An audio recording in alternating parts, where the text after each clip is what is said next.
is one of the concerns we keep getting from the public. It is in the VAT, in the income tax, and also the pay as you earn. Madam Speaker, I want to beg the indulgence of the honorable colleague and the public that we move systematically. Let's pass the policy, which will come soon, and the policy will inform us how to move. Sorry? The policy is before Cabinet for consideration, and after it has been considered, we shall start the implementation of the number of things that the policy will bring. Madam Speaker, let's study this. We cannot, I cannot make a commitment before the House now before I study and get to know the implications of what this will bring to the revenue. Okay. Yeah, Madam Speaker, thank you for this commitment. This is the 9th year I've been here, and the Minister of Finance, even when the chair was still a chair of a committee, the commitment every year has been, we are about to bring a policy. Let's give him the last chance to bring the policy. Thank you. Yes. Yes. Right, Honorable Speaker, for me the concerns of my people as regards the same bill surrounding the same issue of taxation is the 18%. I would like to seek the view of the minister as they undergo a policy review on entire taxation as to whether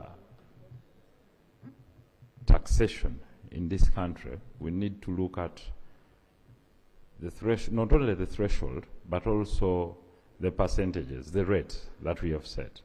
Is the 18% only on your people? Yes, or no, on our people in the country. Okay, because you had said my people. No. So my view and my proposal is that you consider lowering VAT to about 9.8 or 10% as you go back to Cabinet, because as you may realize, we are one of the countries in Africa that have the highest taxes. Thank you. That will come in the policies. Yes. So, yes.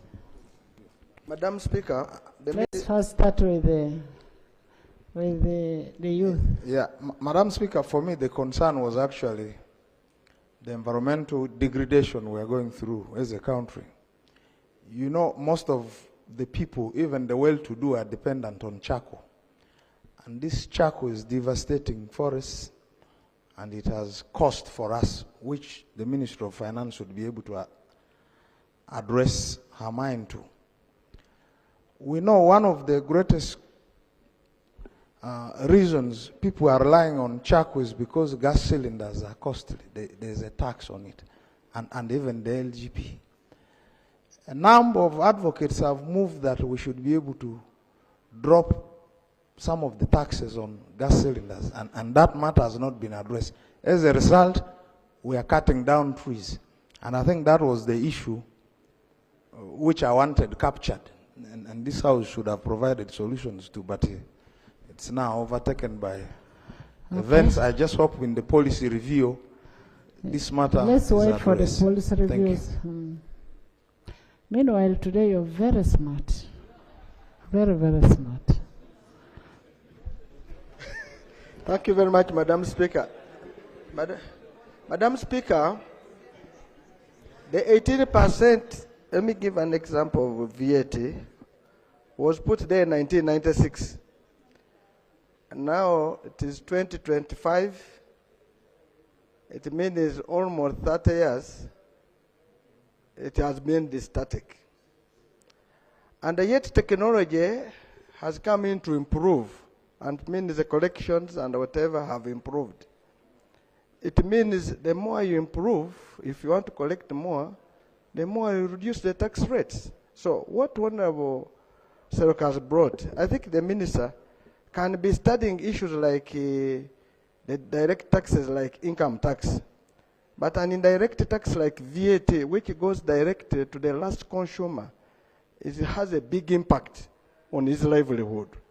the earlier government brought up an idea first of reducing, because for me, in my view, with technology, everybody should register for VAT who has a business. I have nothing to talk about a threshold, but the rate, the earlier we thought about reducing it, the better. So, Mr. Minister, I would plead with you that tomorrow you bring here a lower rate so that you even collect more than bringing evasion. Sure. Thank you. Thank you. And Honorable Guzu, as we look at the taxes, we should also look at ethanol. The cost of ethanol is a little cheaper. So it is actually exempt. So you should be telling our people to use more of ethanol. Chair, Honorable Minister, can you move a motion? Item 8.2, the Excise Duty Amendment Bill, the Excise Duty Amendment number 2 Bill 2025. Honorable Minister of Finance.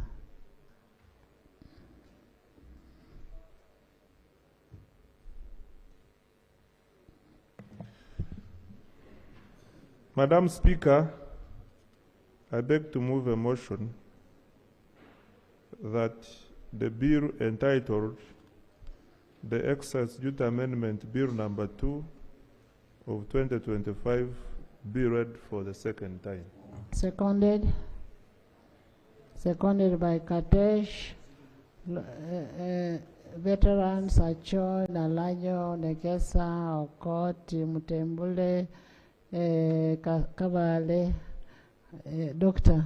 Ojok, Annette, Patience, Elders, Betty, Isingiro, by the whole side.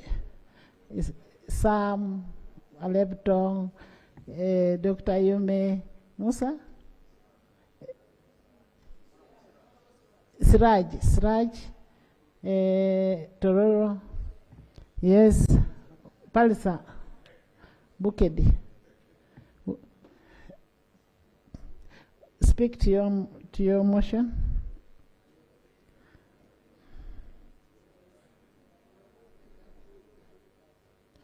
Thank you. Thank you, Right Honorable Speaker.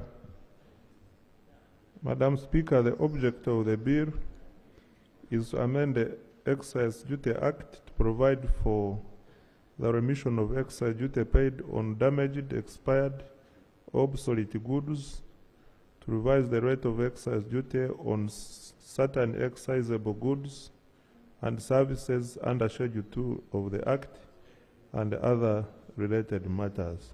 In the interest of time, Madam Speaker, we interacted with the committee on the bill, and I am sure further information can be presented. Do we have a minority on this? Is there a minority? Okay. Yes.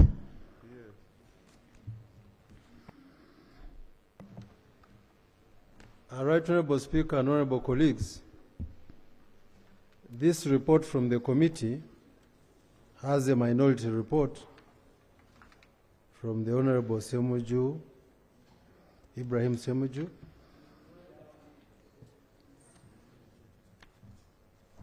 and team. I put it that way.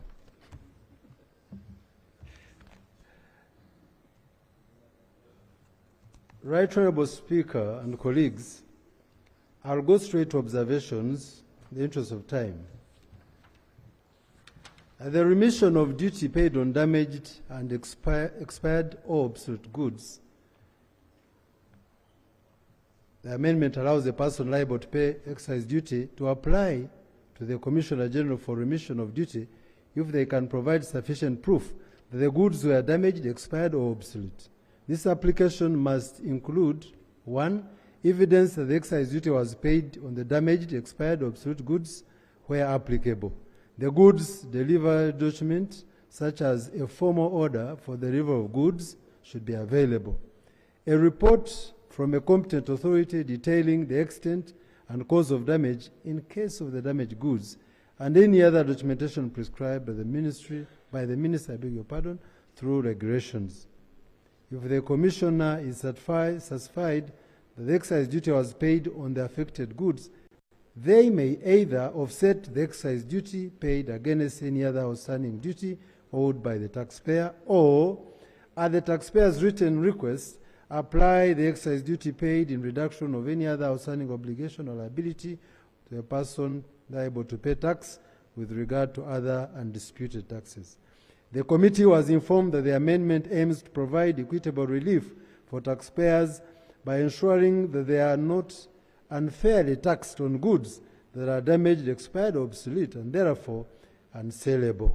The committee observed that the practice that requires the taxpayer to pay for the damaged, expired, or obsolete goods is unfair, and thus this amendment seeks to remedy this anomaly. The committee recommends that Clause 2 be adopted. Increase in excise duty on cigarettes.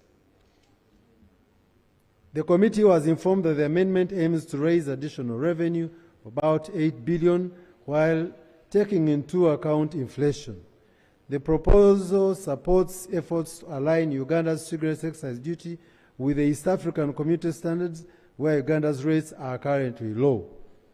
This amendment will also contribute to public health objectives by discouraging tobacco consumption. The committee observed that there is weak implementation of the Tobacco Control Act. For example, the labeling, advertisement, and gazetting of designated smoking areas, among others, are not adhered to.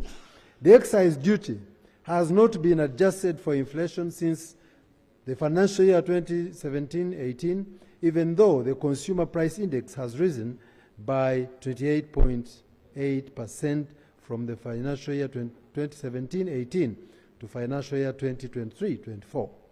3. An increase in excise duty on cigarettes is likely to lead to an increase in illicit trade. This will force consumers to opt for unregulated products, thereby leading to the unintended consequence of revenue reduction. And therefore, the committee recommends that 1. Clause 3A of the bill be adopted, and 2. There is need for strict enforcement of Tobacco Control Act Cap 43 by government, and 3. The Uganda Revenue Authority and the Uganda National Bureau of Standards should strengthen efforts and mechanisms against illicit tobacco trade in the country, especially at border points, transit routes, and the wholesale points. Adjustment of excise duty rates for beer from local raw materials.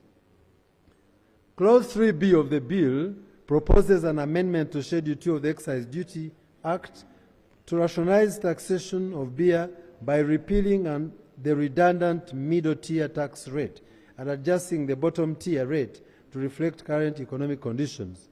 The Uganda current excise duty structure for the beer follows a 3-tier regime.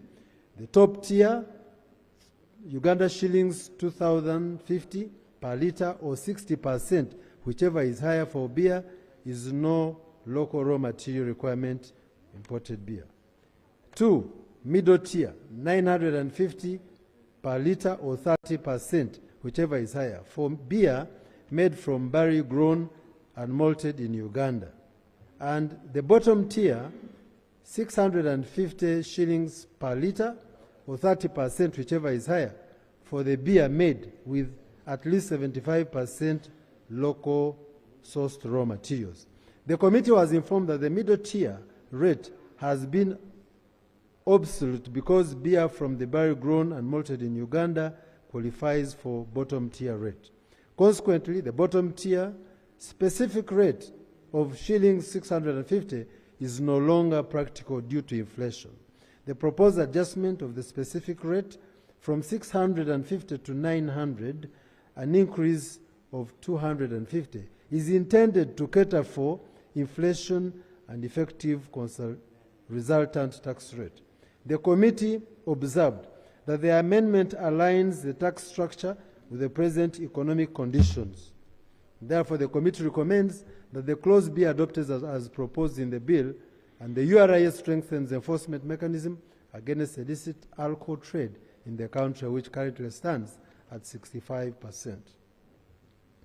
Reduction of tax on fruits, vegetable juice made from local raw materials. In Clause 3D of the bill proposes an amendment to Item 5B of the Schedule 2 to to exempt fruit and vegetable juice made from at least 50% pulp sourced from locally grown fruits and vegetables in partner states. The committee was informed that the proposed amendment aims to 1, eliminate the current ambiguity in the excise duty law. 2, increase the uptake of locally grown fruits and vegetables and promote value addition. 3, reduce post-harvest losses and improve returns to farmers. And 4, support the government's agro-processing priority through promoting the emerging local industry and employment creation. The committee observed that the proposed amendment increases the requirement of pulp for fruit and vegetable juice from locally grown fruits and vegetables from 30% to 50%, but does not affect the excise duty rate. Therefore, the committee recommends that Clause 3D of the bill be adopted. Increase of tax on motor spirits. This proposal was dropped by the sponsor of the bill during the meeting with the committee. Therefore, the committee recommends that the Clause 3E be deleted from the bill. Excise duty on plastics. Clause 3F of the bill proposes an amendment to Item 11 to Schedule 2 by changing the description of plastics to restrict it to sacks and bags of polymer, of ethylene, and other plastics under the Harmonized System Code 3923.21.00 and 3923.2900, and make exceptions to vacuum packing bags for food, juice, tea, and coffee sacks, and the bags for direct use in manufacturing of sanitary pads. The committee was informed that the proposed amendment seeks to clarify that the excise duty on plastics specifically applies to single-use plastics bags and plastic bottles as a major environmental pollutant, while keeping the excise rate unchanged. The proposal acknowledges that not all plastic products have the same environmental impact. This approach seeks to promote environmental responsibility without unduly burdening industries which rely on durable or economically essential plastic products.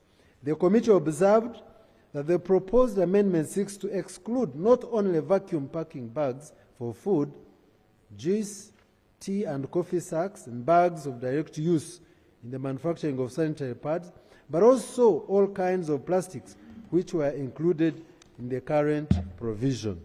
The committee established that the proposed amendment exempts all plastic products and plastic granules and will only tax sacks and bags of polymer, of ethylene, and other plastic under the Harmonized System Code 3923.21.00 and 3923.2900, with the exception of the vacuum packing bags for food, juice, tea, and coffee sacks, and bags for direct use in manufacturing of sanitary pads. The committee recommends that Item 11 to Schedule 2 be amended to provide for plastic products and plastic granules which are left out. In conclusion, Madam Speaker and colleagues, the committee recommends that the Excise Duty Amendment Bill be passed subject to the proposed amendments. I beg to move. Thank you.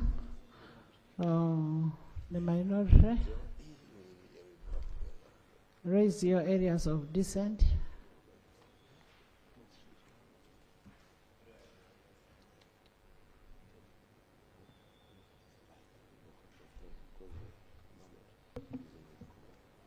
Thank you, Right Honourable Speaker.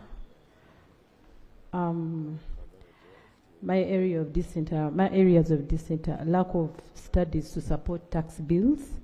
A.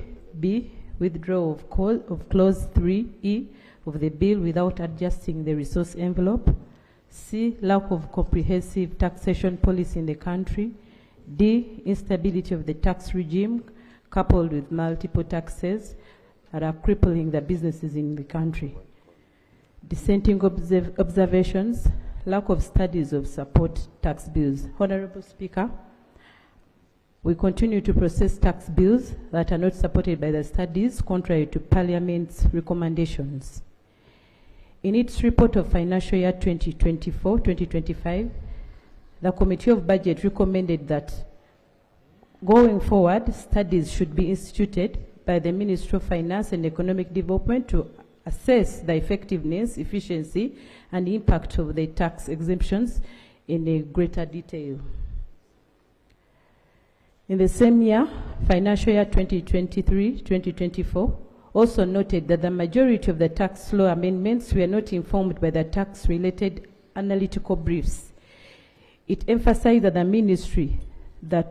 ministry responsible for finance failed to adhere to the previous recommendation of Parliament that while standing bills for the financial year 2023-2024, every bill should be accompanied by a stand-alone evaluation or regulatory impact assessment. Right, Honorable Speaker, it is disappointing for the same Committee of Finance to continue supporting and approving bills it knows that don't adhere to its recommendations every financial year.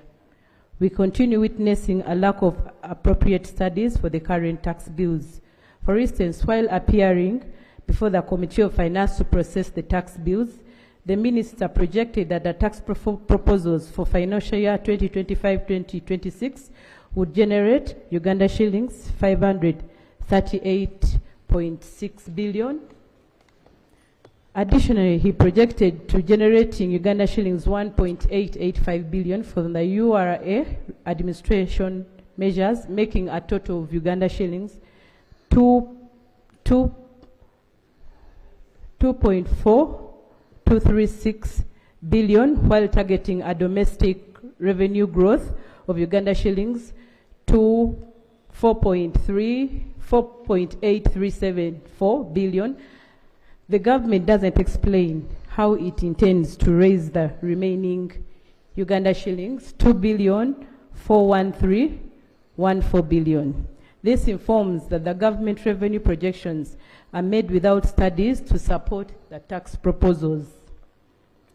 Failure of URA to achieve targeted revenue projections further confirms our claim. For instance, in the fiscal trends for financial year 2023-2024, URA has targeted to raise 21,218.98 billion in revenue, but only managed to collect 27,301.22 billion, leaving a revenue gap of 1,917.76 billion. Right, Honorable Speaker, I would want to skip the table of the medium projections, financial year 2022, 2025, and 2029, 2030, to continue and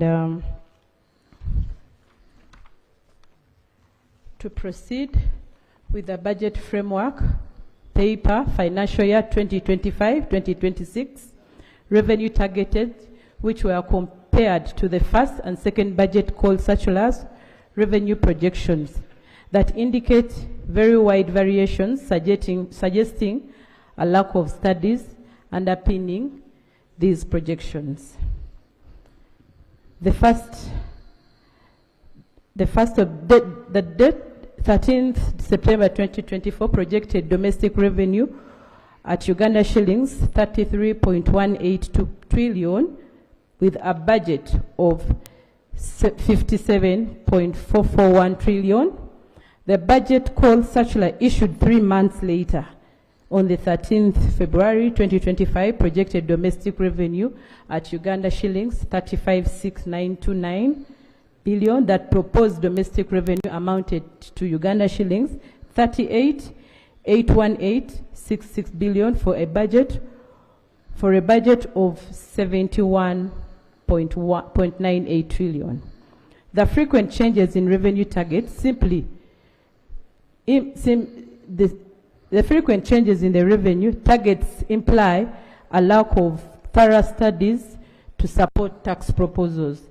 Right, Honorable Speaker, I will also skip this table and get to the national budget that was not adjusted following the withdrawal of a clause from which Uganda shillings 200.30 billion in tax revenue that had been anticipated.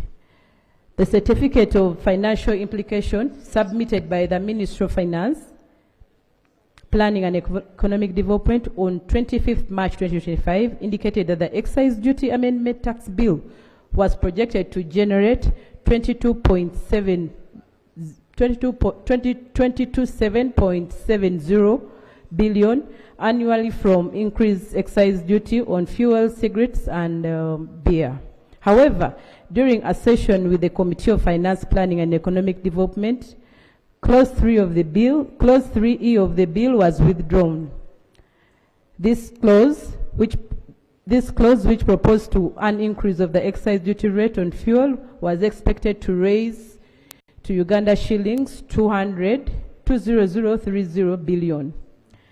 Right, Honorable Speaker, the tax proposals are intended to generate revenue for the proposed budget. Following the withdrawal of the fuel tax clause, the government should have either reduced the proposed budget by an equivalent amount or added or identified alternative sources to raise 200.30 billion to cover financial year 2025-2026. There was also a budget shortfall. This table that I'll also skip shows the budget shortfall, and also the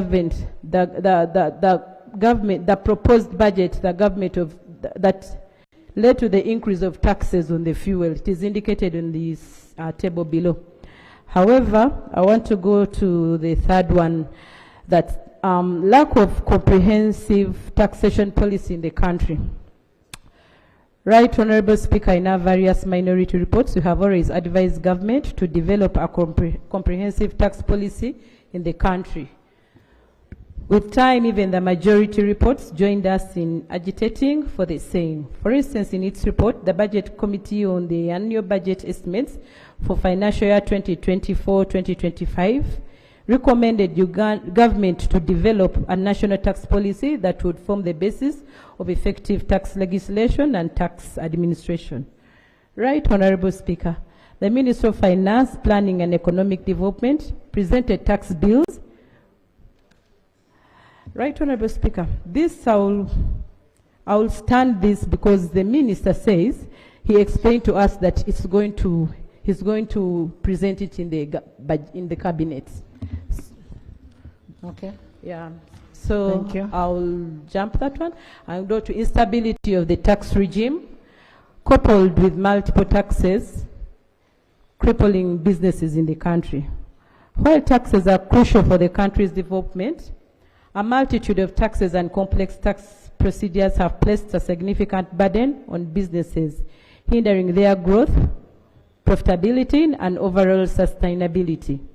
A typical business pays corporation income tax, VAT, excise on locally manufactured or imported goods and services. It, however, pays payee holding tax withhold. The cumulative effect of multiple tax significantly erodes profits, leaving businesses with little profits for reinvestment and expansion.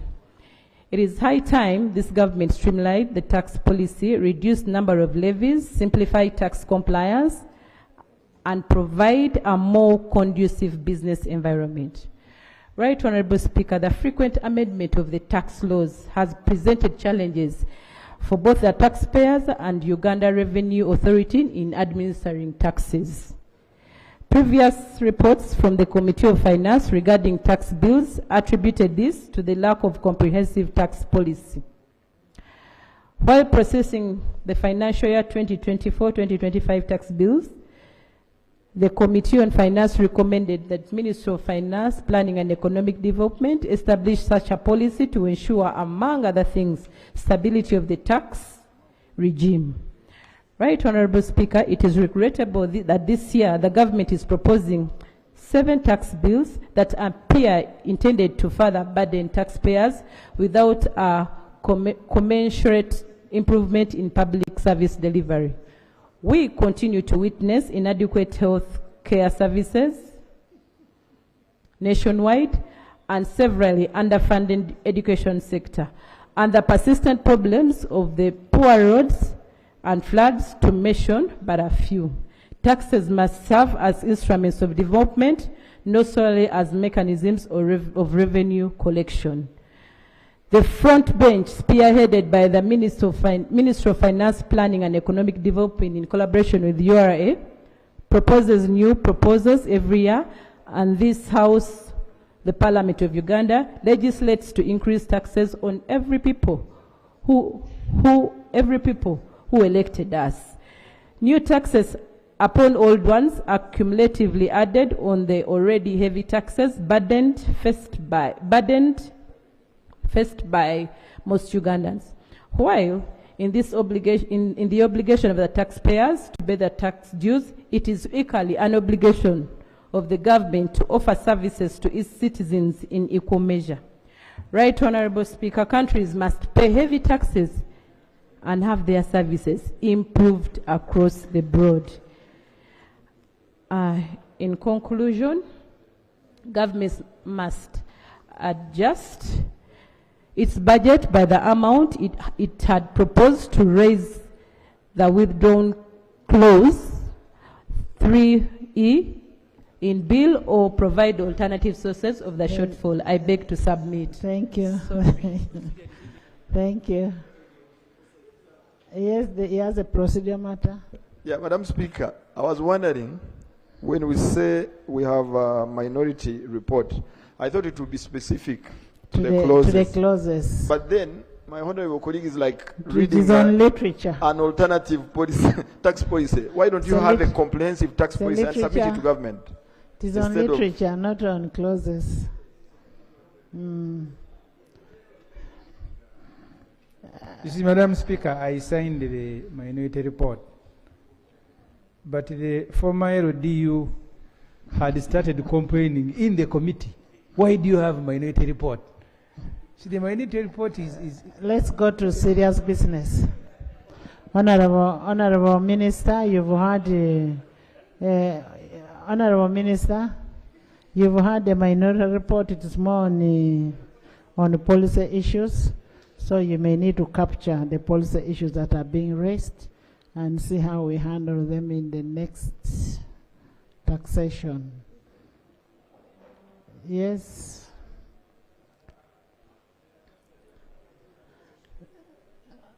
Okay, now I put a question that the Exercise Duty Amendment Bill 2025 be read for the second time. Those in favor say on the contrary nay. Ayes have it. The Excise Duty Amendment Bill 2025, Bills Committee stage.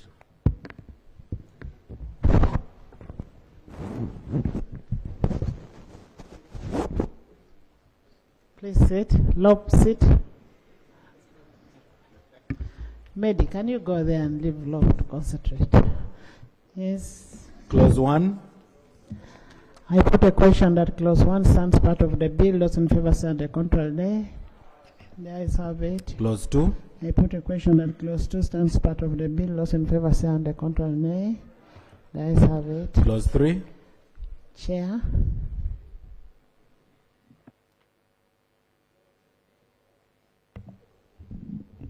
Right, Honorable Speaker and colleagues. Clause 3 is amended by deleting Clause 3E.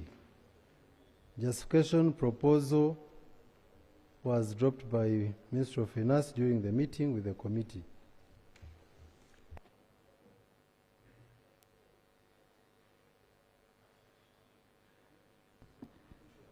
Yes. I think my minority report raised the concern that when that clause is dropped as proposed by the minister, he should be able to tell us how he's going to fund the budget. And the figures have been clearly outlined. So it will be important he allays our fear so that we can proceed from the point of knowledge. Thank you, Right Honorable Chair. Right Honorable Chair, There is a reason when we are considering the budget why we start with the revenue before we come to the expenditure. The outcome from this debate will inform the final resource envelope. At the moment, this fuel, which Honorable Council Nabukera was talking about, is not part of the projection. This was a projection from the MTF, and the MTF did not envisage that we shall be imposing the fuel levy. Therefore, to allay your fears, Honorable Guzuli and the House, dropping this proposal does not have any impact on the resource envelope.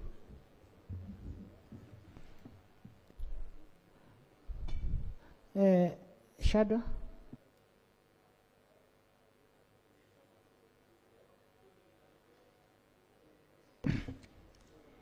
I think, Madam Speaker, the trouble is that when you are presenting the draft estimate, the requirement in the law, section 12, is that you must issue a certificate speaking to the completeness of the information you are giving to Parliament. So you cannot be fidgeting every day, changing figures as if you were in a workshop. That's what the law says, section 12. Are you in agreement with the dropping? We're actually very happy that he had withdrawn. We're only alerting Parliament that that withdrawal has effect on their budget itself. Okay, Nathan. Madam Speaker, I think the minister had a point. A budget is just an estimate of income and expenditure. So this one, even my brother somebody has said draft. Even he has made it even a draft. So it's a draft. So the truth is that if the minister has withdrawn a proposal, then he will also has have an alternative. Alternative. And also, not that everything will be spent to exact point. There could be other adjustments we could buy. So I put a question that clause 3 be amended as proposed. Those in favor say on the contrary, nay. The ayes have it. Title. Sorry, clause 3 as amended. I put a question that clause 3 as amended stands part of the bill. Those in favor say on the contrary, nay. The ayes have it. Title. I put a question that the title stands part of the bill. Those in favor say on the contrary, nay. The ayes have it. Motion for the resumption of the House. Honorable Minister. Madam Chair, I move that the House do resume and the committee of the whole House reports thereto. I put a question that the House resumes and the committee of the whole House reports thereto. Those in favor say on the contrary, nay. The ayes have it.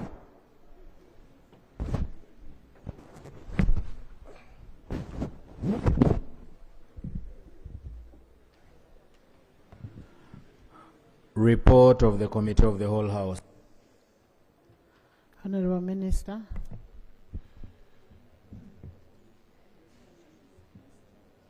Madam Speaker, I beg to report that the Committee of the Whole House has considered the bill entitled the Excise Duty Amendment Bill number 2, 2025, and passed it with amendments. Thank you. Motion for adoption of the report of the Committee of the Whole House. Honorable Minister. Madam Speaker, I beg to move a motion that the report from the Committee of the Whole House be adopted. I put a question that the report of the Committee of the Whole House be adopted by this House. Those in favor say on the contrary, nay. The ayes have it. Bill's third reading, the Excise Duty Amendment Bill 2025. Honorable Minister. Right Honorable Speaker, I beg to move a motion that the Excise Duty Amendment Bill number 2, 2025 be read for the third time and do pass. I put a question that Excise Duty Amendment Bill 2025 be read the third time and do pass. Those in favor say and the contrary nay. The ayes have it. A bill for an act titled the Excise Duty Amendment Number 2 Act 2025. Title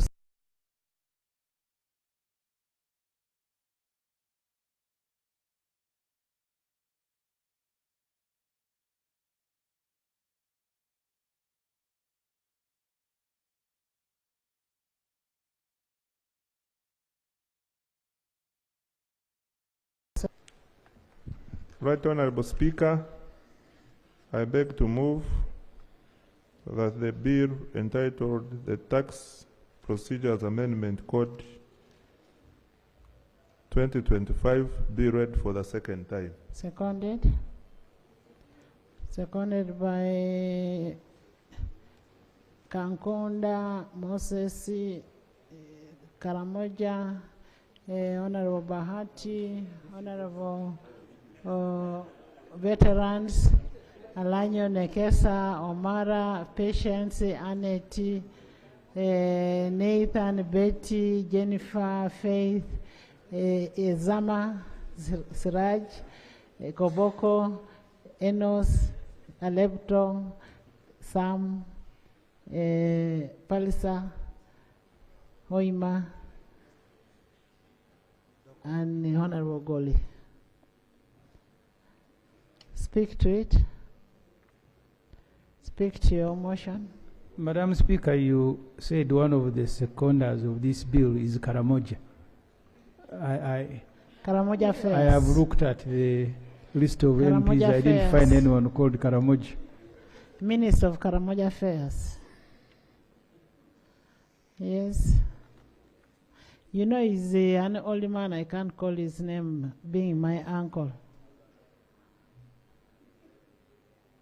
Yes.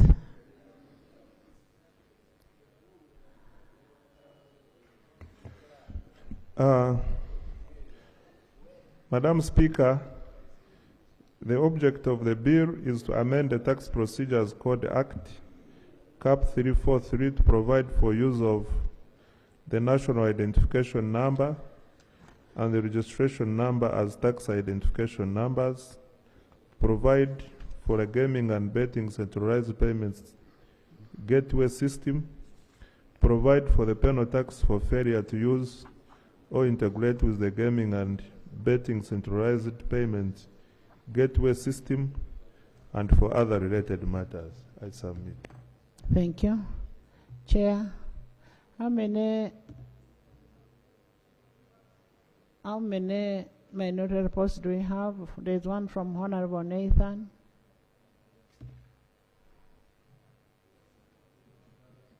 Right Honorable Speaker, the Tax Procedures Code Amendment Bill 2025 has minority reports from a number of colleagues. The Honorable Enos has a minority report. The Honorable Nandala has a minority report on the same, and the Honorable Semuju, Nganda, and team. Right Honorable Speaker, allow me to submit the original original reports of the Tax Procedures Code.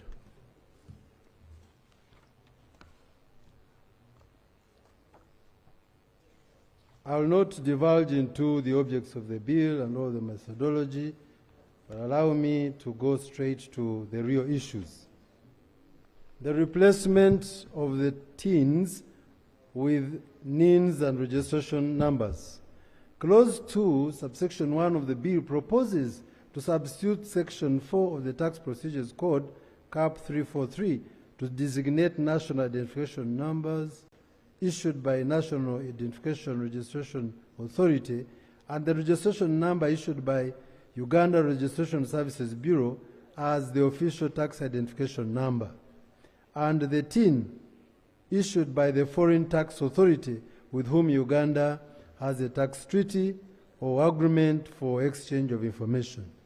In January 2022, URA issued a public notice requiring taxpayers to update their registration details to include the NINs thus reinforcing the move towards a unified identification system.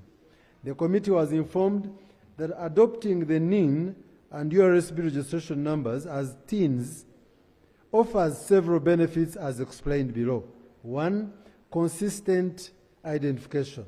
The NIN ensures continuity, remaining unchanged even when taxpayers' details such as names and addresses are updated.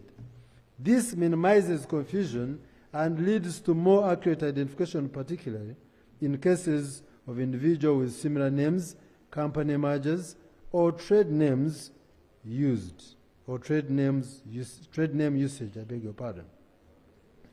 Efficient data management.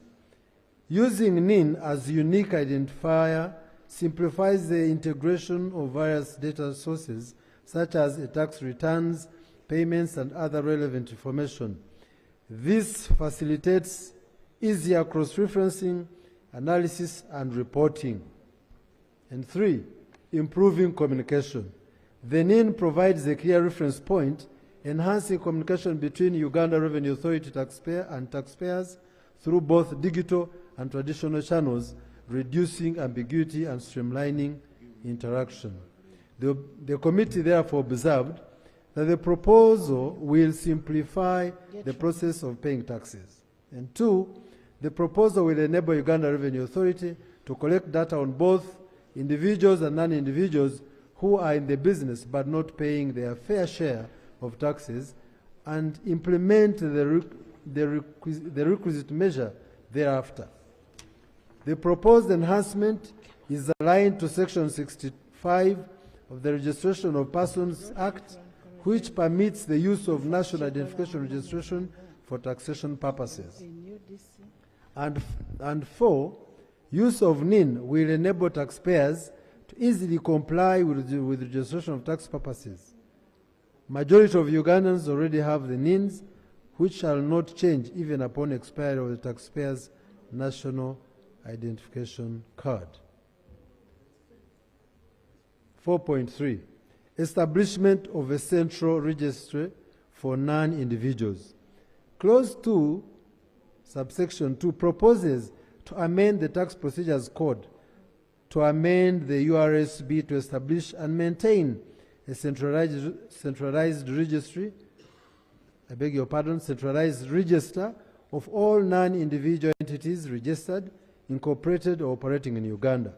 The committee was informed that currently the registration and regulation of non-individual entities in Uganda is fragmented with multiple government agencies managing different categories of entities under various legal frameworks. This fragmented approach has resulted in 2 data inconsistencies and duplication of processes, causing inefficiencies in licensing and regulation.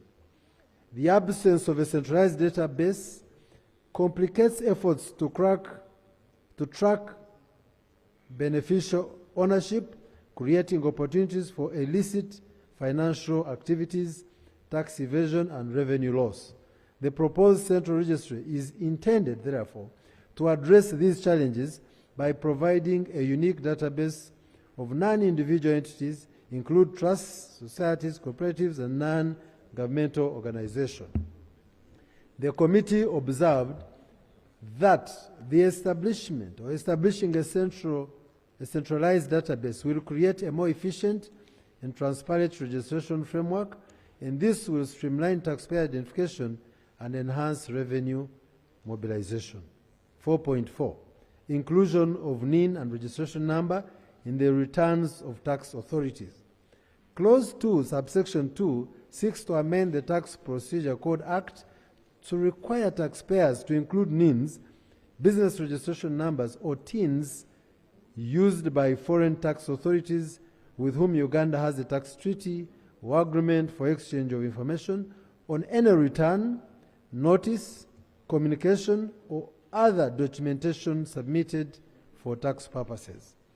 The committee observed that the amendment intends to preserve provisions of Section 4, subsection 4 of the Tax Procedures Code, which requires taxpayers to state their TINs on any return, notice, communication, or other documents lodged for purposes of tax.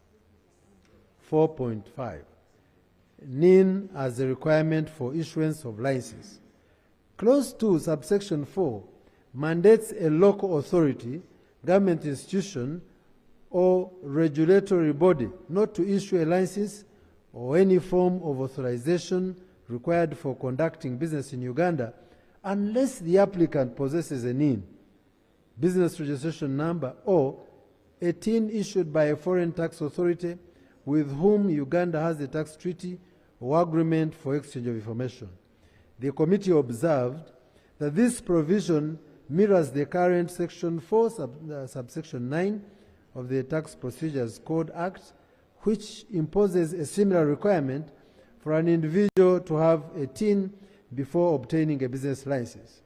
By extending this requirement to include NINs and registration numbers, an amendment aimed at enhancing business registration compliance and support formalization of businesses. 4.6, NIN requirement for registration of instrument for stamp duty. Clause 2, subsection 5 requires that any individual lodging an instrument subject to stamp duty must provide a NIN or business registration number before the instrument can be registered. The committee observed that the proposed amendment mirrors the existing provision under Section 4, subsection 10 of the Tax Procedures Code, which requires the TIN for such transaction. By including NINs and registration numbers in this requirement, the amendment ensures stamp duty obligations are linked to traceable taxpayers' information, further promoting tax compliance and business formalization. The committee recommends as follows. NIRA should simplify the NIN acquisition process to make it faster and easier for Ugandans to acquire the NIN and thus ensure operationalization of this provision. 2. NIRA should deploy technologies and tools like fingerprint readers, and biometric identification to enable taxpayers file returns, notices, communication, or other documents for purposes of tax, especially in cases where the taxpayer may not have a physical and national identification and card owing to loss or misplacement, among other reasons.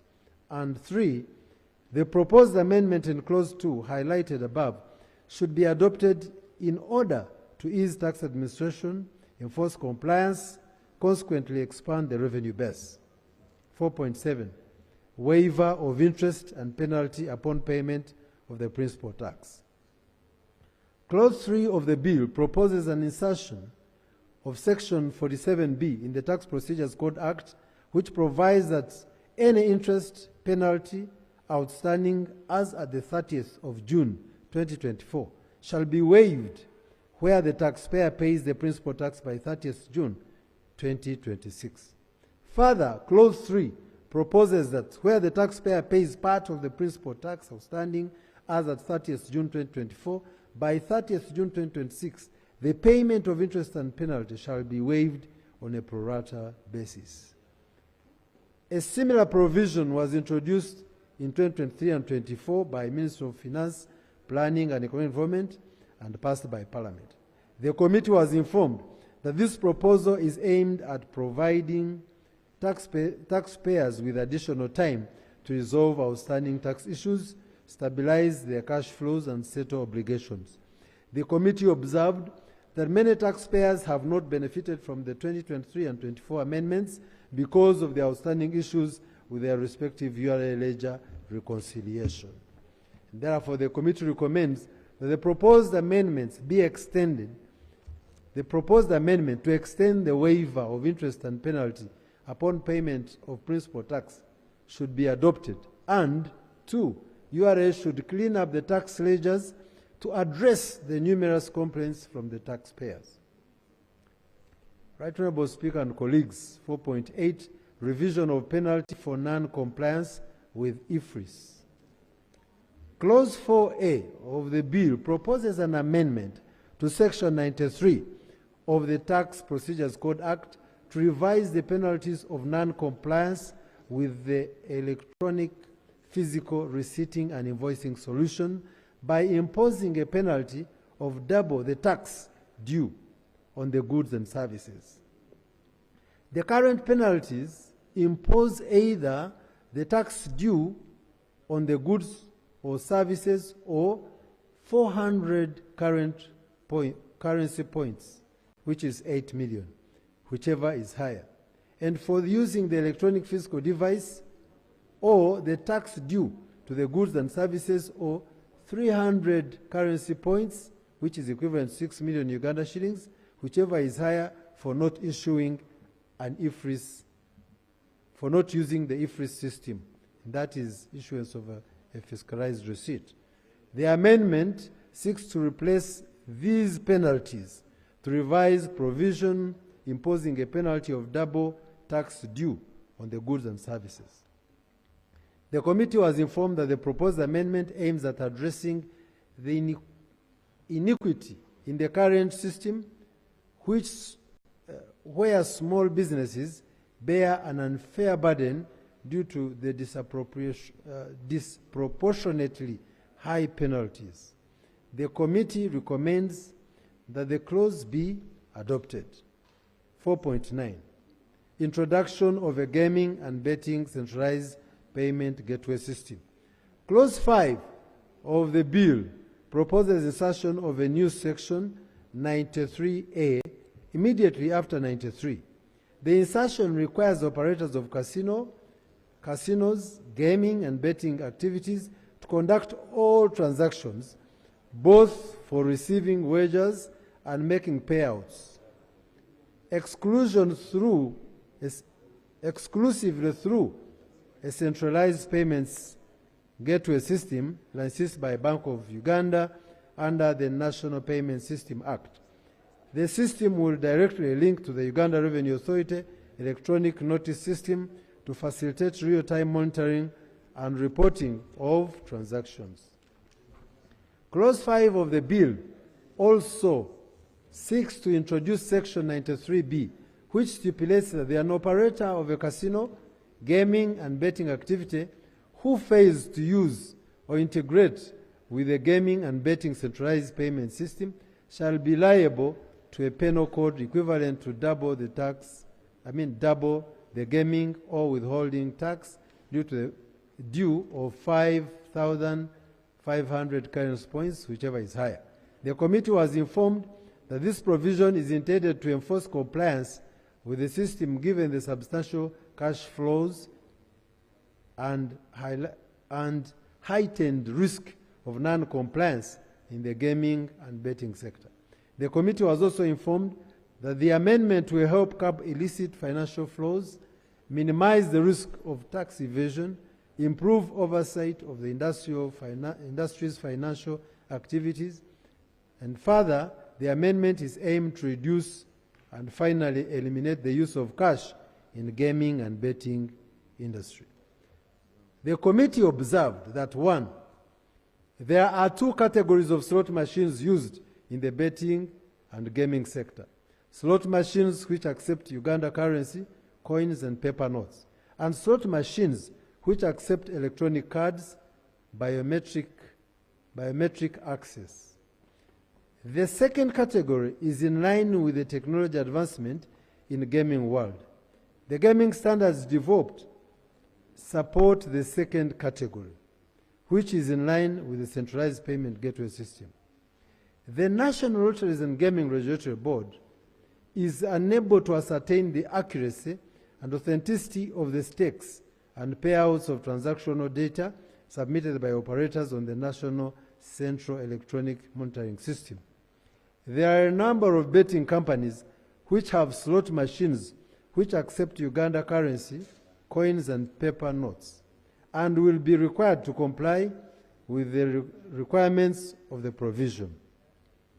4, the centralized payment gateway system will enable the National Lotteries and Gaming Regulatory Board to access transactional data and validate data submitted by operators and thereafter enhance tax administration.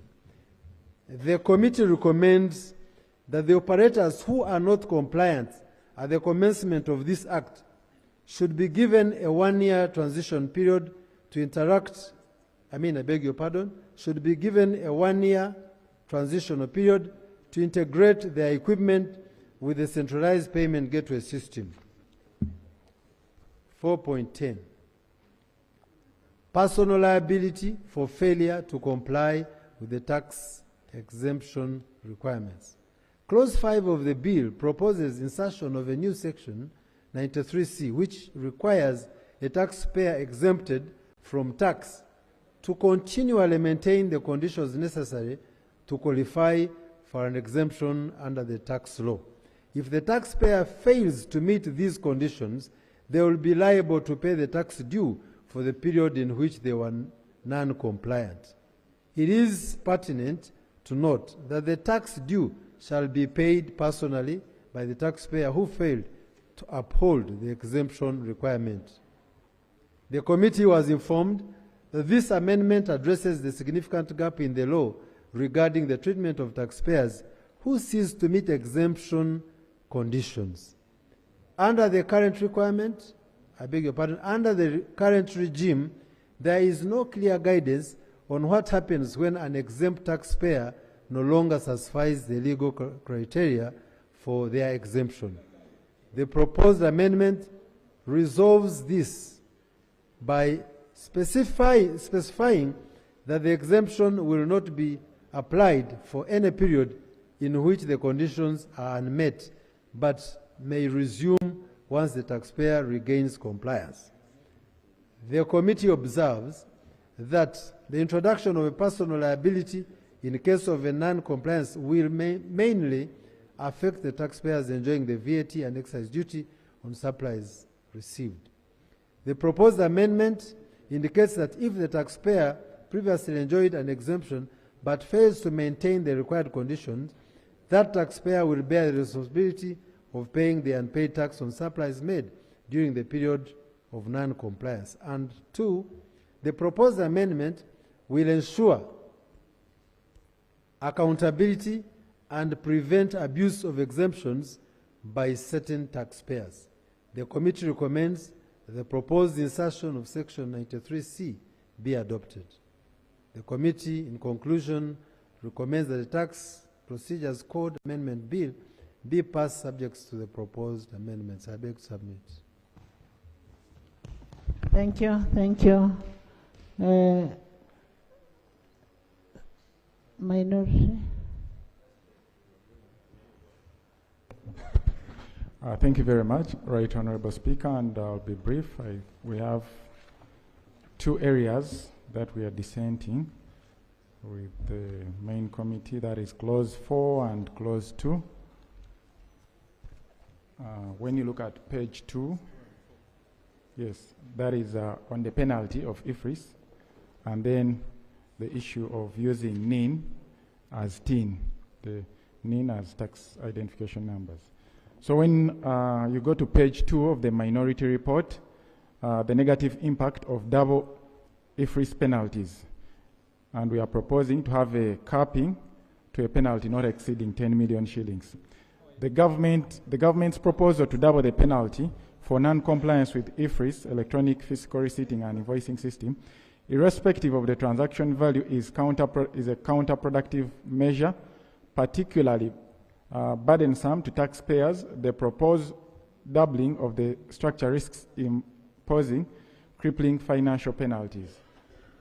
So I've given an example when you go to page 3, and just to give an example, they are taking the attention of this. I want to give an example of what is happening currently. Procedure.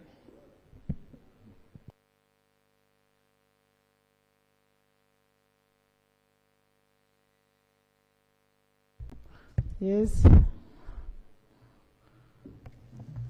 Madam Speaker, I was wondering whether it will not be procedurally right to first conclude that important engagement, such that we present. We're discussing about procedure code. We're discussing about the bill. Thank you. Right Honorable Speaker, I was trying to give an example. Right now, if a taxpayer fails to issue a receipt, say someone has sold goods and is supposed to pay a tax of maybe 100,000 shillings and fails to issue the receipt, he's supposed to pay a fine of 6 million shillings. Okay. Currently, he's supposed to pay 6 million shillings, irrespective of the value. So if I fail to issue a receipt 100,000, I pay 6 million.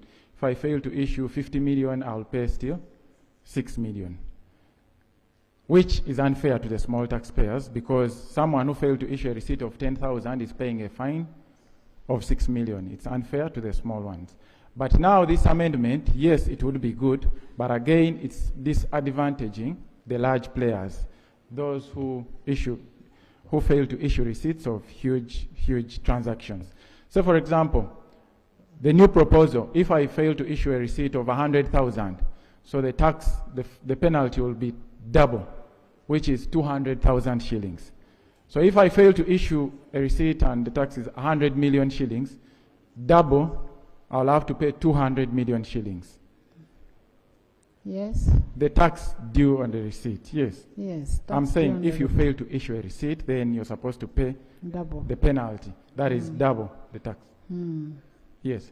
So what we are looking at is, when we double and leave it open, it might affect the people who transact in large volumes, and we are solving the problem from the small players, but again disadvantaging. So what is your suggestion? That is why my proposal was we have a cap, because when you look at other tax laws, so for example, when you look at section 54, where someone fails to furnish a tax return, there is a limit to that, not exceeding 50 currency points. So my request is for us to set a cap to the limit of the penalty, because when you look at one of the amendments, people have failed to even pay the tax because of the penalties being way more than what they actually supposed to pay. So our proposal, Right Honorable, is to have a cap to that, and we could set whatever we can agree on, but my proposal was maybe 10 million shillings, a tax note, because initially they were paying about 6 million and URA was okay. So they are bringing to solve for the small players. Let us increase it to maybe 10 million shillings, which is about, I think, 500 currency points. That is my proposal. Yes, Elijah. Thank you, Honorable Speaker. Honorable Speaker, I want to just make... No, let's dispose that. Yeah. What's wrong with this? My proposal, Honorable, because... thank you, Honorable Speaker. My proposal would be, because if you say we are going to cap, why don't we take a percentage of the tax or of the value, just a percentage, say 5% of the value of the tax as a penalty, either 5, 10%, 20%, other than having a value. That would be, because that would be proportional to what you have been supposed to pay, other than having those caps and doubling the figures. Okay. Honorable Massawa, first finish. Thank you, Right Honorable. The second issue, I think, was that we are disagreeing with the use of NINs as TINs. When you look at the current system right now, even minors are given NINs. Yes, for you to get a TIN, you must have a NIN. Yes, so even the minors have NINs. So I think, in our view, is we are going to bloat the tax register. One of the challenges URA has is a tax register, which there are many people who are on the tax register who have even got TINs, and they are not paying any tax, and they have become a burden to URA. So right now, we are going to create a crisis in the country. We'll have over 23 or 25 million people on the register. So we are bloating the register. And then again, another issue. When you don't have a business, you're still registered. Everyone with a NIN will automatically be registered. No, it is only those with the businesses. Yes, Moses. Thank you, Madam Speaker. I just want to provide some information to the member of the dissenting. One, what they want to be used for identifying taxpayers is the national identification number instead of the TIN. That is for those people who will register for taxation.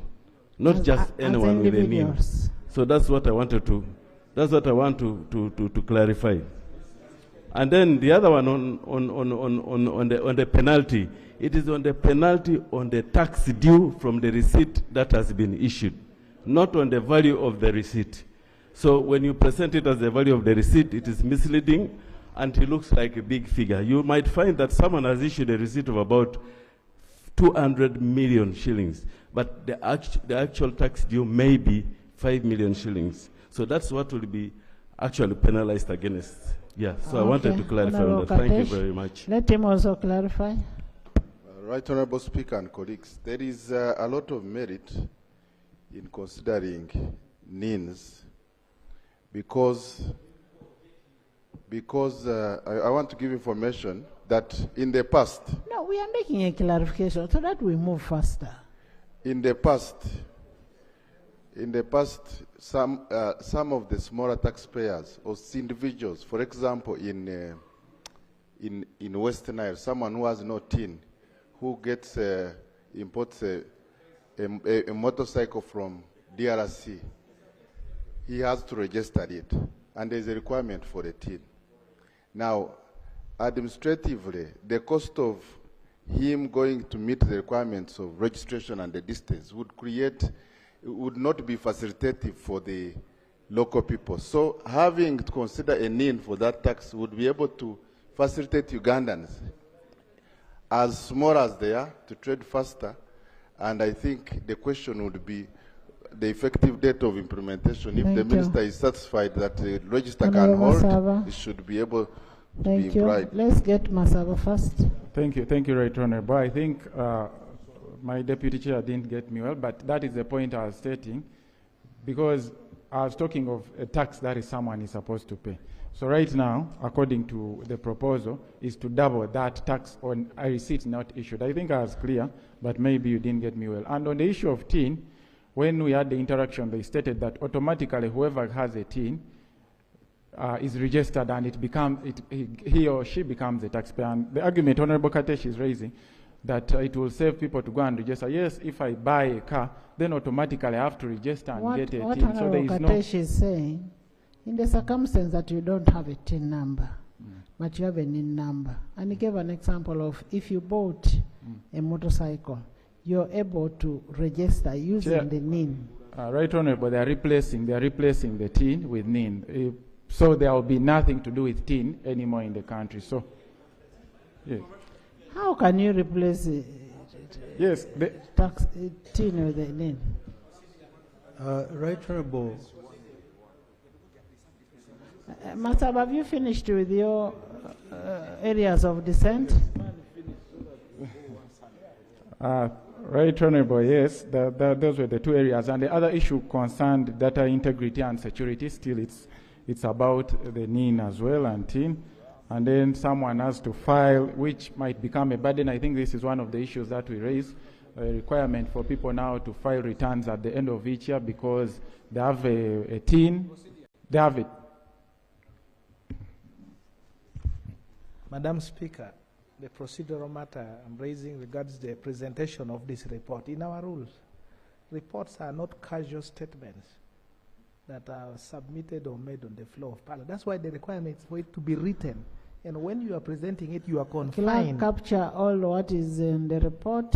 He was just explaining the report, but capture what is on the report. The point I'm raising is if he's not presenting the full report, and this report has just been brought to us, it defeats the purpose for which reports are supposed to be presented to Parliament. So either the reader confines or we suspend and give members time to reflect on the report. Capture whatever has been presented. What is in the report? Chair, the report was provided and uploaded, and I was actually concluding on, that is part C. I don't know if you're not following, but it's there on data integrity and security concerns. Adopting NINs instead of TIN endorses data privacy by linking the national identification database with the tax system, raising serious concerns regarding data privacy and the potential of misuse of sensitive personal information. Secondly, with the rampant cybercrime, assurance of the security of the integrated system against cyber threat and unauthorized access is paramount. Right, Honorable Speaker and members, I beg to submit. Thank you.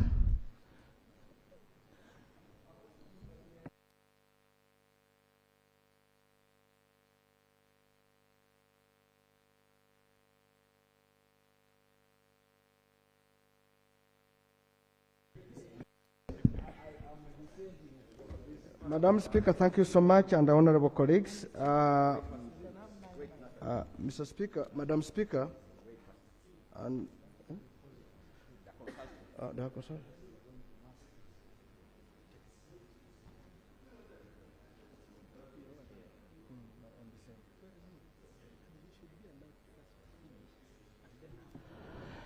Honorable Nathan. Okay, thank you very much, Madam Speaker. Honorable Musasizi, remember I'm your chairman. Running the Honorable speaker. Musasizi, you can have given you an off.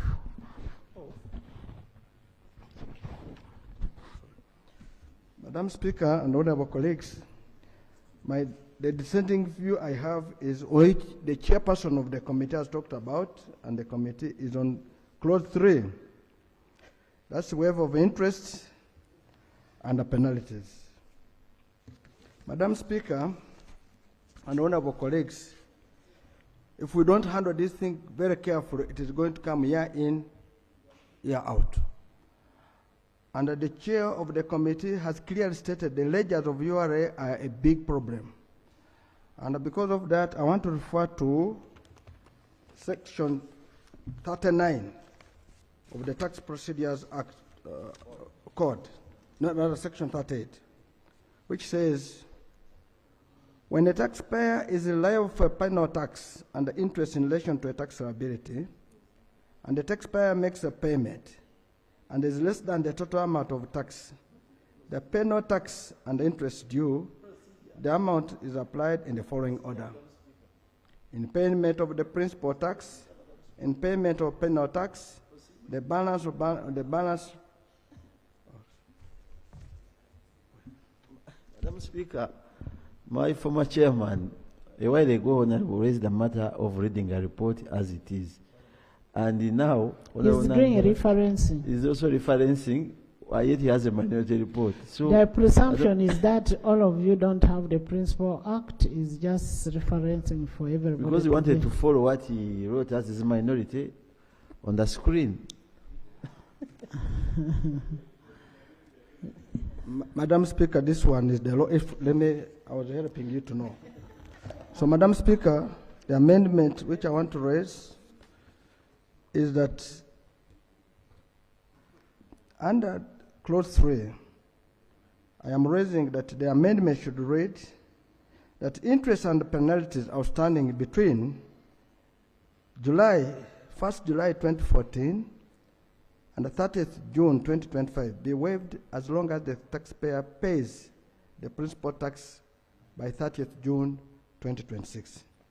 The justification for this is to address, this will address the taxpayers who have been treated unfairly when they have paid their tax and heavy penalties and interest as a result of tax ledgers by URA, which I was reading the order for my colleagues. The ledgers have been heavily overinflated with interest and the penalties since 2010. The principal tax outstanding in most cases is a result of overpayments in the earlier periods of interest and the penalties. Before this amendment came, they were easy, always when you would pay money, they would apportion and the penalties. Until then this one came, now that's where it leaves the principal. So you will discover that the current say the principal could be even the interest. Because if you have applied the money to the principal, what would be outstanding would have been what? Interest and the penalties. This will help to eliminate areas which are a result of only interest and penalties for a long period. This current clause helps offenders other than the compliant taxpayers. The justification here is that those who have not paid their principal tax and the interest and the penalties, which is outstanding now, are being helped for them to write. But those who paid earlier, they have charged it in principal, interest, and the penalties. Now, the reason why I put up 2014, not 2010, is for purpose of getting just a middle point that Uganda Revenue Authority cleans those ledgers and the people pay the right tax. Madam Speaker, if we do this, it will address the issue of every year coming in asking for waivers of interest and penalties. I beg to submit. Thank you, thank you. Honorable Nathan is just talking about a bloated ledger. Yes? Right, Honorable Speaker, the issues that are being raised here, I think we may not be able to. I was going to say something. Right, Honorable Speaker, some of the issues they are raising here, which are supposed to be minority reports, in my view, are really questions for us to harmonize either the drafting or the understanding of what we are doing. Is it okay? Would I to propose that you allow the people from finance, the government team, and the members on the other side with the dissenting views to sit and first harmonize these issues? Because some of the issues that Honorable Masaba was raising, I thought that if we sat down, we could be able to find a common position on what we are trying to understand. So you're saying that we stand over this bill? Yes, so that the members can, the issues that are being raised can be harmonized between the two sides. Honorable Attorney General, we are going to pass the budget. You want us to pass the budget before we pass the bills? Speaker, we met Minister Maybe of we can Finance. give you today up to tomorrow. Then we start with this tomorrow at 2. No, Madam Speaker, we have had meetings, ourselves and Finance and URA. Where we have disagreed, we have disagreed. That's why we are before Parliament to take a decision. So the Attorney General cannot advise that we go back and conduct meetings that we have had. So we have disagreed. Let's Parliament take a decision. Okay. I would seek, Madam Speaker, the Attorney General, we have these minority reports. Why, Madam Speaker, don't we have them on the floor? Can I ask this team to study the minority reports, and then tomorrow we start with this bill? Yes, but Madam Okay. Speaker, the House adjourned to tomorrow.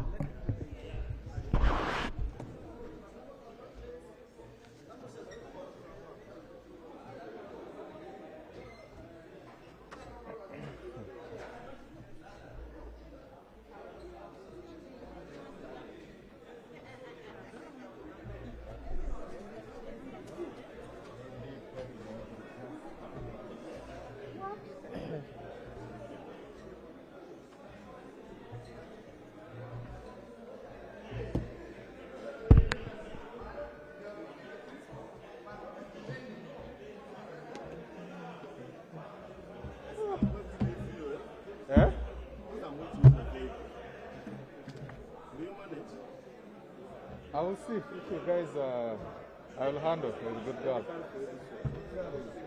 Good girl should be there. She's there? Yeah.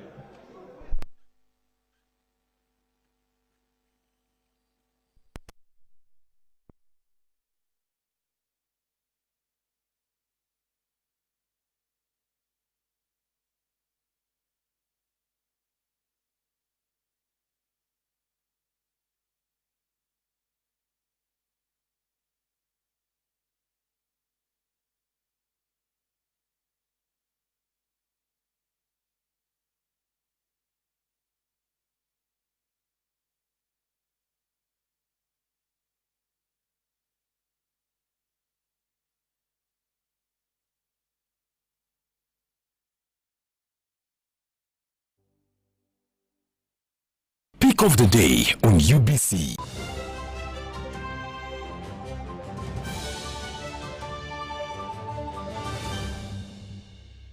Was brought to you by can now get all the chibuzi out with MTN voice bundles. Call all networks. Kubei Dondoro. Buy a 25-minute voice bundle for only 1,000 or buy any daily voice bundle of your choice. Dial *100 *21 hash and select daily or use the My MTN app. When we talk together, we are unstoppable.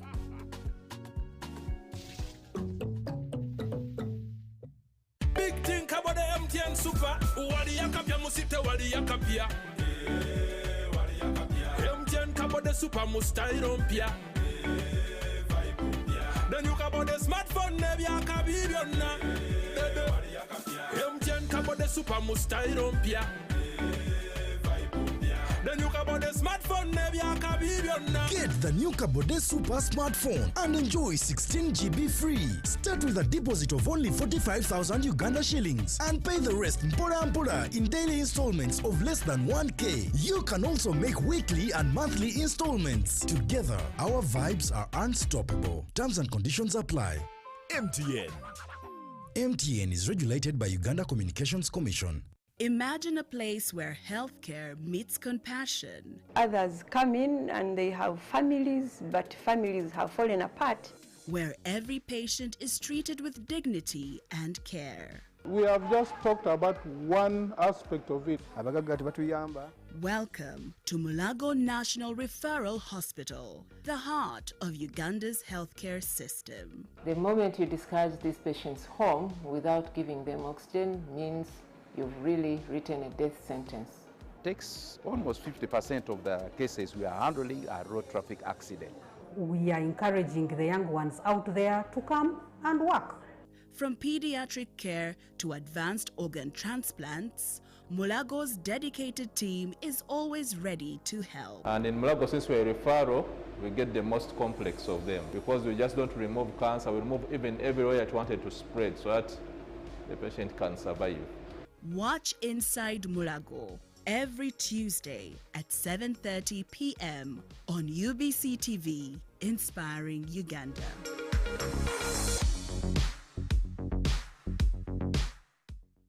Here's your chance to win school fees for your child for a whole year. Just pay school fees using Momo. Today we are at Lukman Primary School that's located in Kauku, Bwerenga, right by the lakeside. We have a happy customer who paid for her daughter's school fees.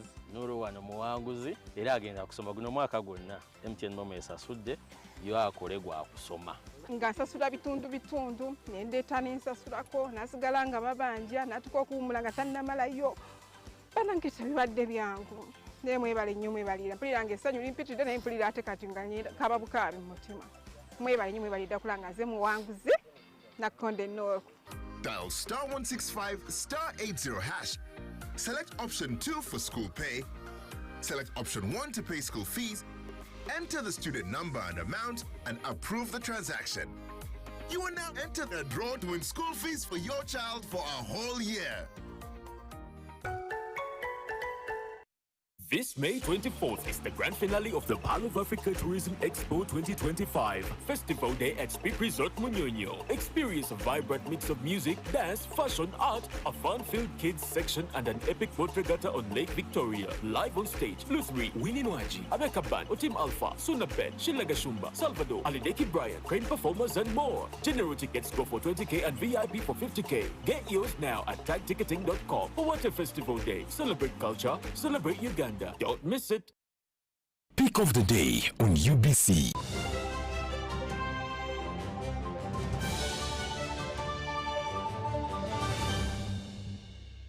Was brought to you by I'll call you every day, yeah, yo, baby, dondolo. You can now get all the chibuzi out with MTN voice bundles. Call all networks. Kubei Dondoro.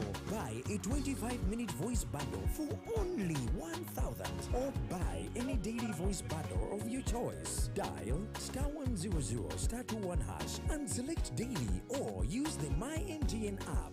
When we talk together, we are unstoppable.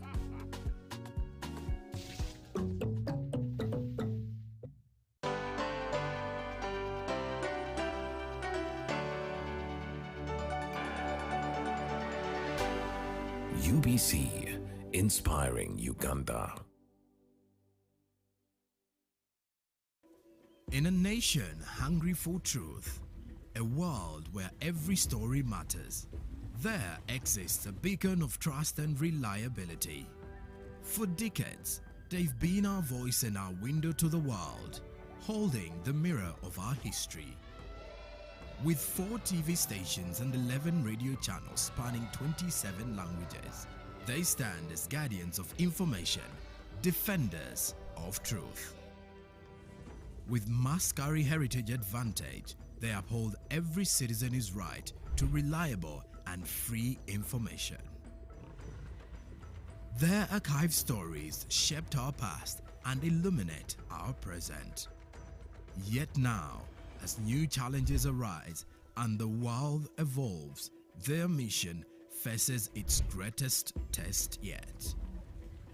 Be part of our journey and let's navigate the unknown, uncover the untold, and safeguard our future together. Tune into your public broadcaster, for it is the intersection of trust and truth. Because to UBC, your story, and every voice matters. UBC, inspiring Uganda.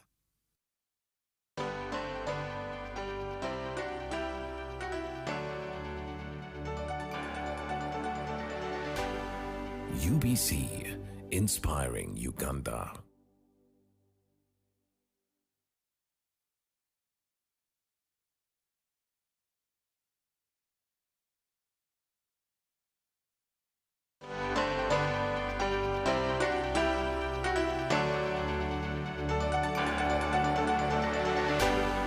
UBC, inspiring Uganda.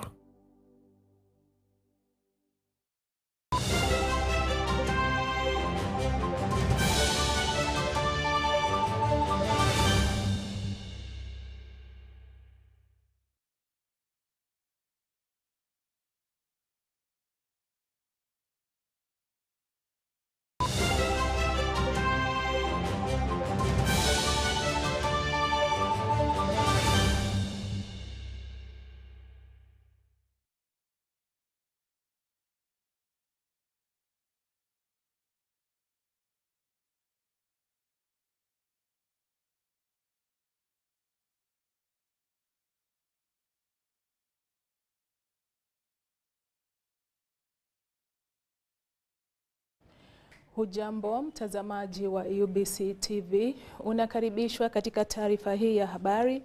Tunakuletea habari hizi moja kwa moja kutoka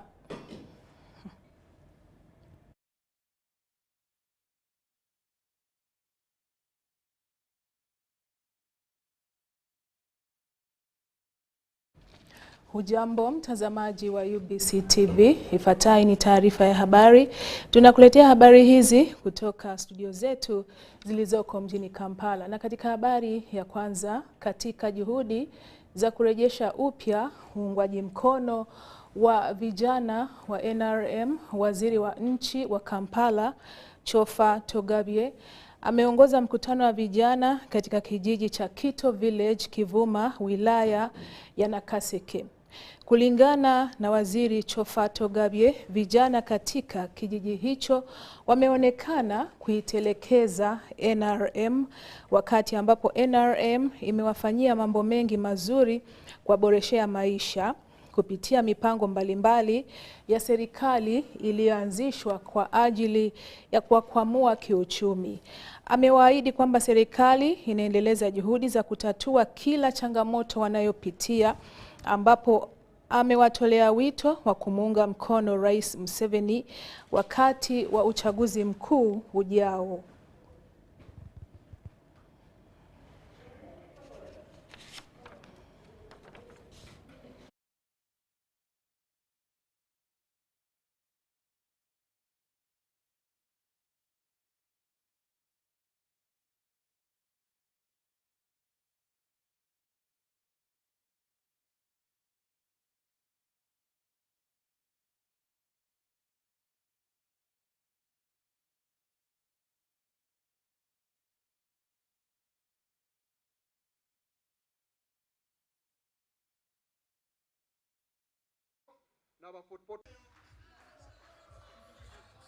Hii ni ya mkoa mdogo wa Rwenzori. Kituo hicho kitatumika kutoa mafunzo ya ufundi stadi katika fani mbalimbali kwa vijana kutoka familia zenye vipato duni na kwa wale waliotelekeza masomo kutokana na hali duni. Wakati wa uzinduzi huo, Rais Museveni amesisitiza umuhimu wa kutoa elimu ya bure katika shule za msingi za umma na kusema kuwa iwapo watawala kwenye shule hizo hawatotii agizo hili, basi wanafunzi kama hao watajiunga na mafunzo ya ufundi stadi katika kituo hicho. Miongoni mwa mafunzo yatakayokuwa yakitolewa ni ufundi cherehani, usukaji wa nywele, upishi, uchomaji wa mikate, ufundi seremala na shughuli zinginezo. Makamu wa rais wa pili nchini wa NRM, waziri wa ICT Chris Baryomunsi na naibu spika wa bunge la taifa Thomas Taebwa wameahidi kuunga mkono juhudi hizo kuhakikisha kwamba vijana wanafaidika na mafunzo hayo, huku viongozi wa wilaya hiyo wakimsifu Rais Museveni kwa kuanzisha kituo hicho.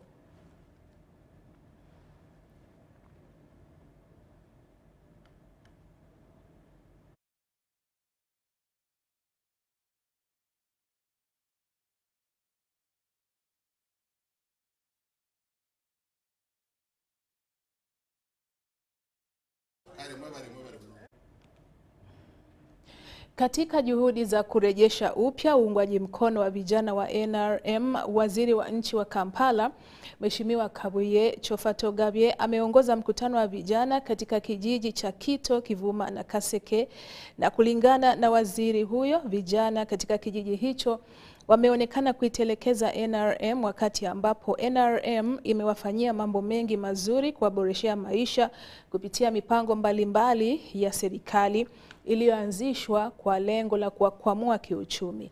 Amewaahidi kwamba serikali inaendeleza juhudi za kutatua kila changamoto wanayopitia, ambapo wametolewa wito wa kumuunga mkono Rais Museveni wakati wa uchaguzi mkuu ujao.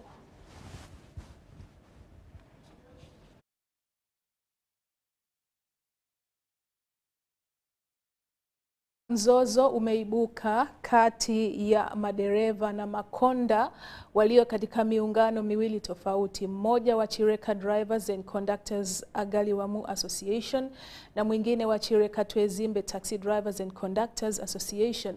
Makonda na madereva hao wanazozania maeneo ya kuegesha daladala kwenye stendi hiyo ya Chireka Taxi Park. Uongozi wa muungano wa Chireka Twezimbe Taxi Drivers Conductors Association unashutumiwa kwa kuendeleza ubaguzi na kutokuwa na ushirikiano na wenzao kutoka muungano ule mwingine. Mzozo huo umedumu kwa miaka mitatu sasa, wakizozania stendi hiyo ya Chireka Taxi Park na unaonekana kuwa mbaya, huku wito wa upatanishi ukitolewa na wadau.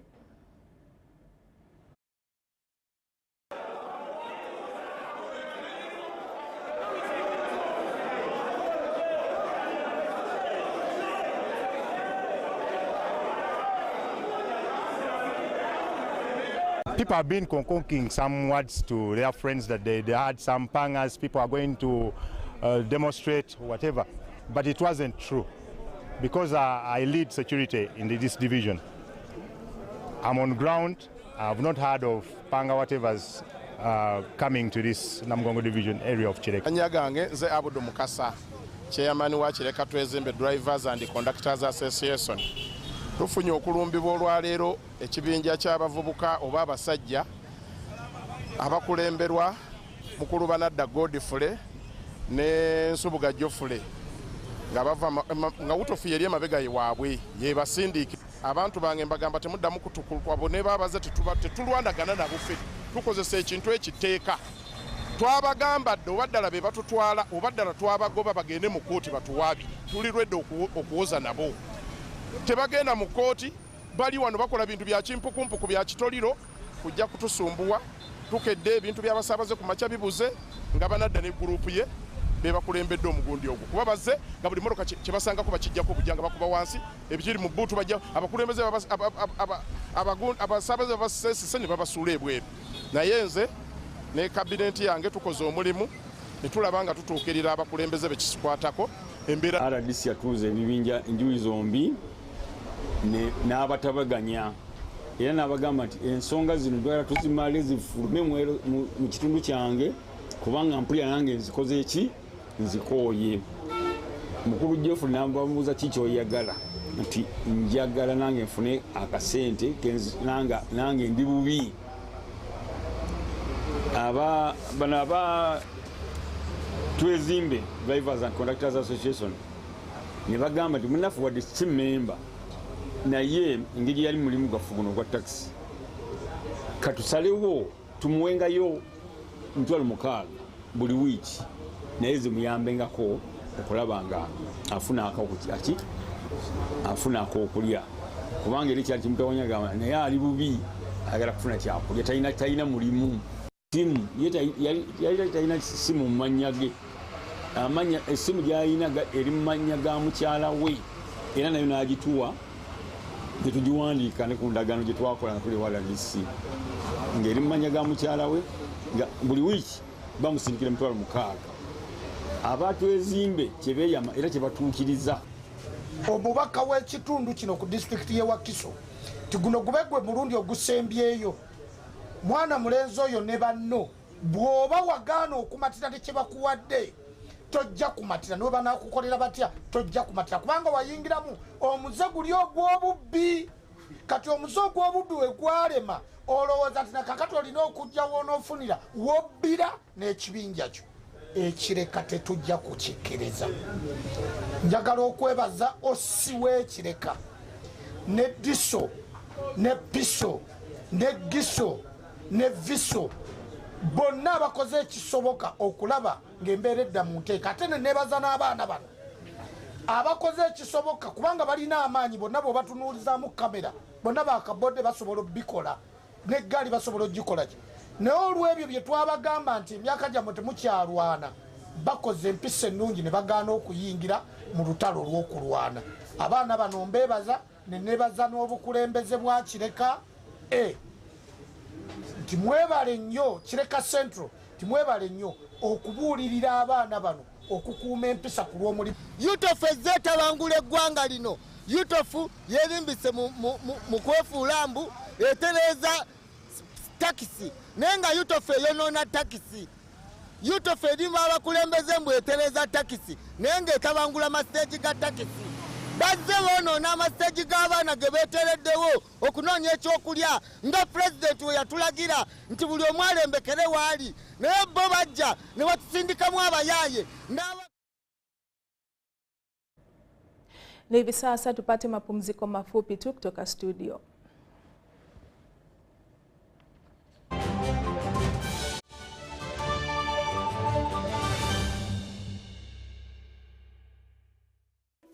In a nation hungry for truth, a world where every story matters, there exists a beacon of trust and reliability. For decades, they've been our voice and our window to the world, holding the mirror of our history. With 4 TV stations and 11 radio channels spanning 27 languages, they stand as guardians of information, defenders of truth. With Maskari Heritage Advantage, they uphold every citizen's right to reliable and free information. Their archive stories shaped our past and illuminate our present. Yet now, as new challenges arise and the world evolves, their mission faces its greatest test yet. Be part of our journey and let's navigate the unknown, uncover the untold, and safeguard our future together. Tune Uganda.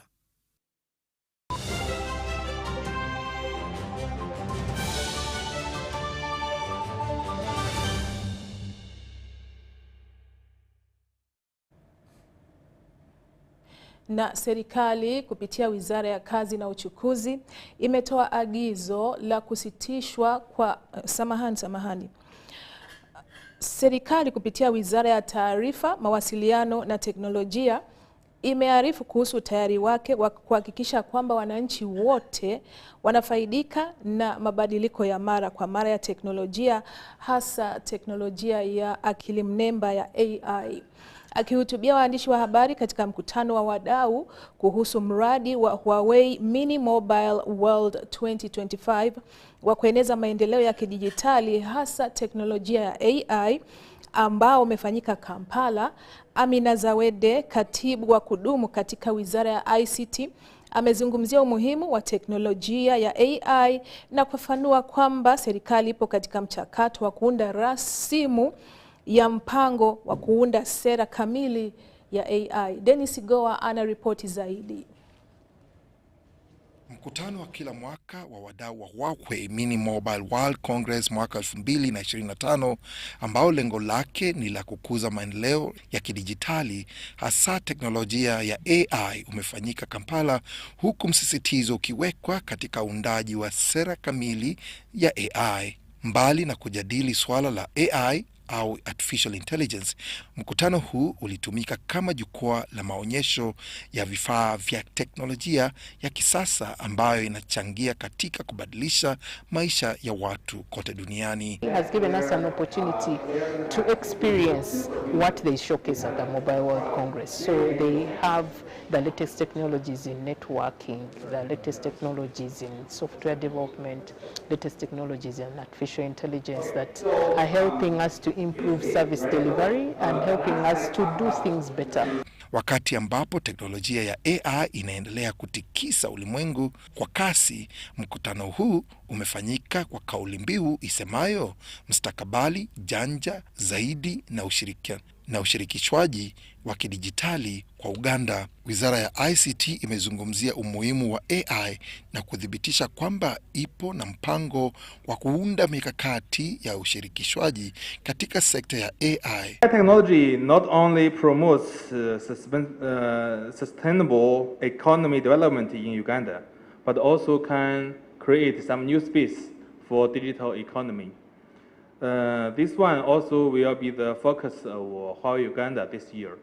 Sera hiyo itapelekea kuundwa kwa sheria ya kitaifa inayolenga kutoa mwongozo kwa watumiaji wa AI kuitumia vizuri na kulinda usalama wa taarifa zao. Tayari baadhi ya sekta zimeshakumbatia matumizi ya teknolojia mbalimbali mpya nchini Uganda. Kwa mfano, jeshi la polisi limeshaanza kutumia teknolojia za kidijitali katika utekelezaji wa kazi zake. We also have the automated number plate recognition system, which has significantly enhanced our ability to track and identify vehicles involved in criminal activities, has helped us recover stolen vehicles and monitoring traffic. Huku kasi ya mtandao wa interneti ikiendelea kuboreshwa, sekta mbalimbali zinatarajia kufaidika. Dennis Goa, UBC, habari. Na Wizara ya Kazi na Uchukuzi imetoa agizo la kusitishwa kwa safari za basi la kampuni ya YY Bus Company Limited kote nchini kwa muda. Agizo hilo limetolewa kufuatia visa kadha wa kadha vya ajali vilivyotokea katika mabasi ya YY, ajali hizo zikisababisha majeraha na vifo. Abiria katika stendi ya mabasi hayo iliyopo Old Kampala wameonekana wakiwa wamekwama wakisubiri usafiri. Agizo hilo lilitangazwa na Waziri wa Nchi wa Kazi na Uchukuzi, Mheshimiwa Fred Byamukama, mbele ya waandishi wa habari Kampala. My bus has gotten an accident and it is on fire. To officially announce to the country that we are suspending the operations of YY buses in Uganda for a period of 15 days, starting from today at 7 p.m. The reason being, in a period of 2 weeks, they have reported 2 accidents, of which one was fatal, the one of Katusi Road, which claimed lives of people, and as we speak now, the driver is on the run. We even have one passenger up to now is not seen, yet his cargo, we identified it, and other identification documents which can show that passenger, and was a former district commissioner of Mbale. We are still tracing where he is. They have put a drone to take us, but buses, they have taken them at least to pause for some 3 days. Not paying any extra fee, except we are sitting for in a taxi. Joint with Ministry of Works and Transport, with Uganda Police, Director of Traffic, to take all their drivers for testing, then to bring all their passes for inspection, to find out whether they're in a good condition, working condition, then also to bring all appointment letters of their drivers to prove that the drivers they brought to us for accreditation, are they the ones they are using, or they might have sneaked in others?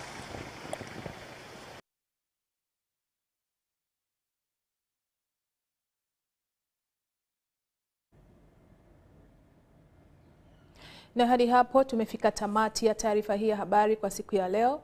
Asante sana kwa kutizama toka mwanzoni. Tuonane tena kesho.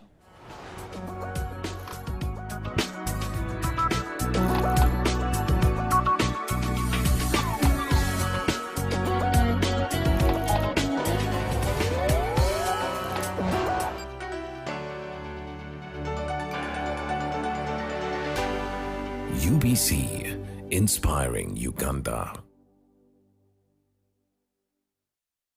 A new dawn on Behind the Headlines with me, Timothy Nyangweso. Every Wednesday, live in our studios in the heart of Kampala, we have conversations that have analysis, explanation, but not every truth is fact, and not every fact is truth. Every Wednesday, 10 p.m. on your public broadcaster.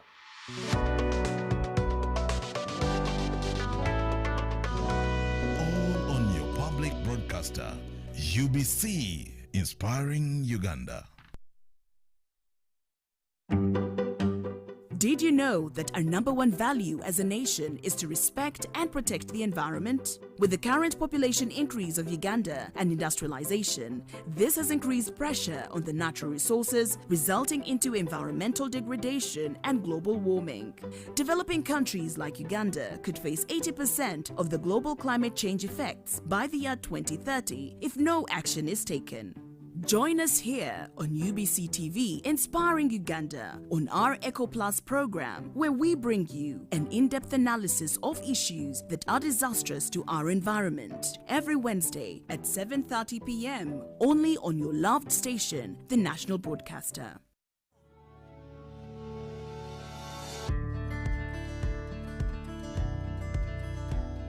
This PDM is to get all of you out of poverty.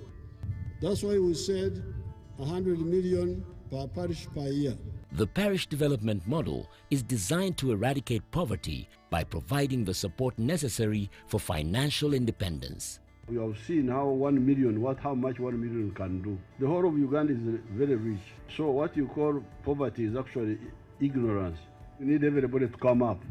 Let us all take advantage of the conducive prevailing atmosphere of political stability, peace and security to ensure that all our people come out of poverty.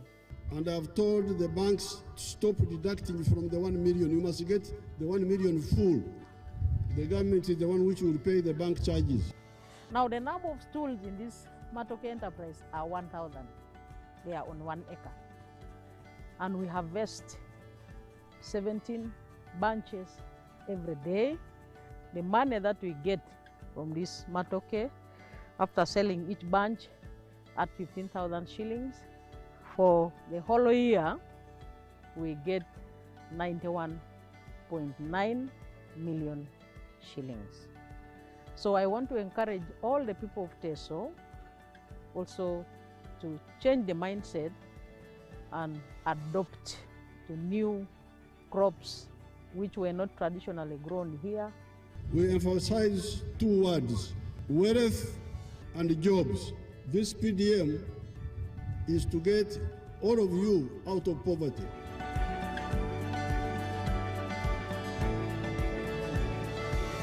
This message is brought to you by the Ministry of ICT and National Guidance. In a nation hungry for truth, a world where every story matters, there exists a beacon of trust and reliability. For decades, they've been our voice and our window to the world, holding the mirror of our history. With 4 TV stations and 11 radio channels spanning 27 languages, they stand as guardians of information, defenders of truth. With Mascari Heritage Advantage, they uphold every citizen's right to reliable and free information. Their archive stories shaped our past and illuminate our present. Yet now, as new challenges arise and the world evolves, their mission faces its greatest test yet. Be part of our journey and let's navigate the unknown, uncover the untold, and safeguard our future together. Tune into your public broadcaster, for it is the intersection inspiring Uganda.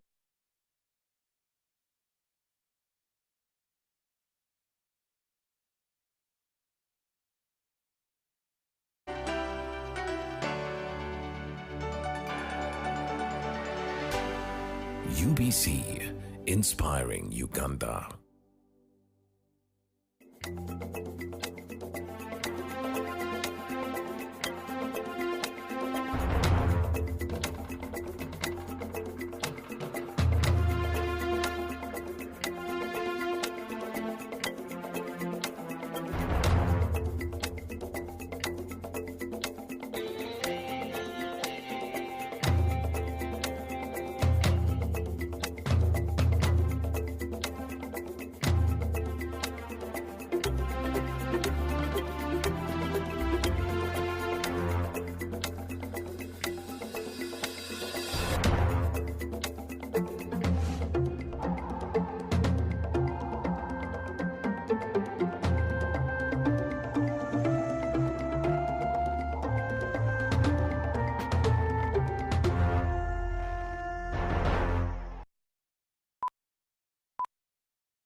Mu Parliament ebitongole ebikuuma ddembe byolesezza obukugu mu bye bakola naku olwaleero nkwaniriza ku Ubc TV amawulire oli ku Ubc Leero kekana akadde ke twakulaganyisa okutuusaako ebifudde mu ggwanga gye tusobodde kutuukako ne gyesobodde okutuukako.